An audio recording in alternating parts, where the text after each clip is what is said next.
Greetings. Usually in Microsoft Excel, we have to adjust row height manually to fit the contents.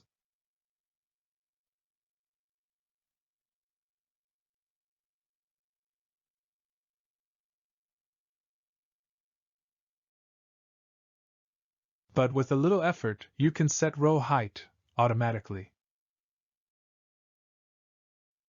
Open Visual Basic Editor by using the shortcut key Alt plus F11. Or right-click the sheet and select View Code.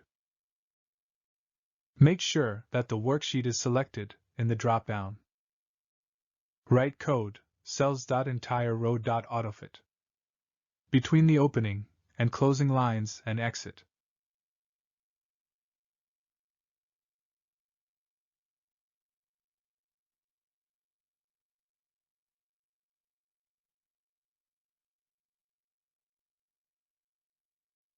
Now, the row's heights will be adjusted automatically.